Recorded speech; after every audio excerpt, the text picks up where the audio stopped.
So very good evening. और school से आकर के मैं बैठी हुई थी, थोड़ा थक थक आकर के। देहरादून में ठंड फिर से बढ़ चुकी है और मैं भी बस सुबह से लगी हुई हूँ चीज़ों को याद करने में, दोहराने में, क्योंकि मुझे भी भाई अब है 15 साल हो चुके हैं तो अब कुछ ना कुछ करके दिखाना है। मुझे पता है कि ये जो हमारी एज है ना, इस एज में पोएम याद करना इज़ द टफेस्ट टास्क। बहुत ज़्यादा। मैं ऐसे घर भर में, मेरे घर में तो कोई नहीं रहता है, मैं घर आती हूँ अकेले तो फिर चिल्लाती रहती हूँ।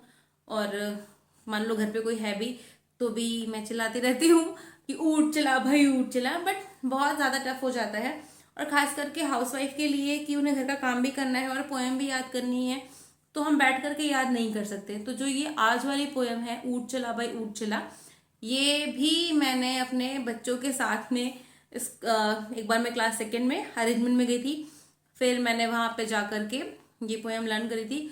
और आज मेरे दांत में बहुत दर्द हो रखा है सुबह से, बहुत ज़्यादा।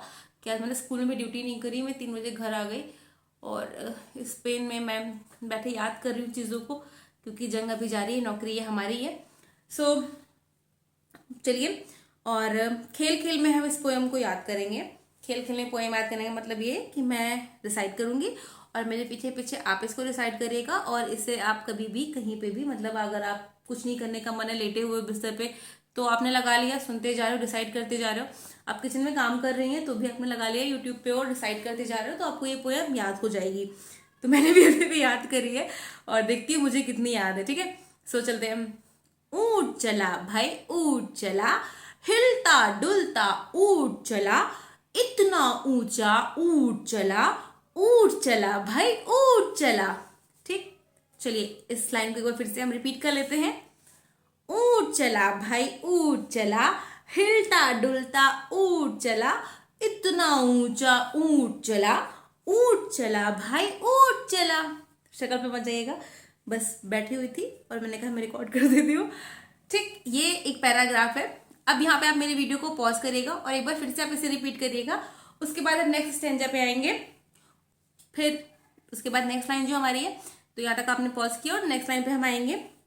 ऊंची गर्दन ऊंची पीठ, पीठ उठाए ऊंट चला, बालू है तो होने दो, बोझ ऊंट को ढोने दो, नहीं फंसेगा बालू में, बालू में भी ऊंट चला, जब थक कर बैठेगा ऊंट, किस करवट बैठेगा ऊंट, बता सकेगा कौन भला, ऊंट चला भाई ऊंट चला।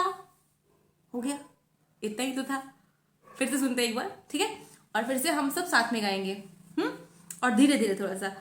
ऊंट चला भाई ऊंट चला, हिलता डुलता ऊंट चला, इतना ऊंचा ऊंट चला, ऊंट चला भाई ऊंट चला, ऊंची गर्दन ऊंची पीठ, पीठ उठाए ऊंट चला, बालू है तो होने दो, बोझ ऊंट को ढोने दो, नहीं फंसेगा बालू में, बालू में भी ऊंट चला, जब थक कर बैठेगा ऊंट, किस करवट बैठेगा ऊंट, बता सकेगा कौन भला, ऊंट चला भाई ऊंट चला।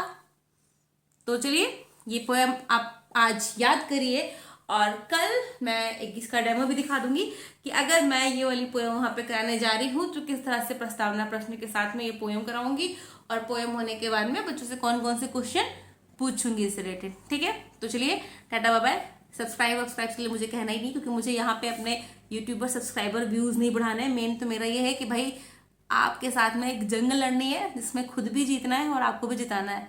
तो ये जंग अभी जारी है, नौकरी हमारी है। हैशटैग बच्चा पार्टी मेरे रोहित सर का नारा है। मतलब मैं रोहित सर की तो फैन हूँ यार, बहुत बड़ी बड़ी रोहित सर की मैं फैन हूँ, क्योंकि बहुत कुछ मैंने रोहित सर से सीखा है। दो पता नहीं वो मेरे से छोटे होंगे बड़े होंगे, आई डोंट नो, पर बहुत कुछ मैंने उनसे सीखा है। और गुरु गुरु होता है, छोटा हो या बड़ा हो। और अगर कोई भी ये वीडियो देख रहा होगा तो प्लीज़ रोहित सर तक पहुंचा दीजिएगा कि मैं उनकी बहुत बड़ी वाली फैन हूँ भाई। चलिए भाई।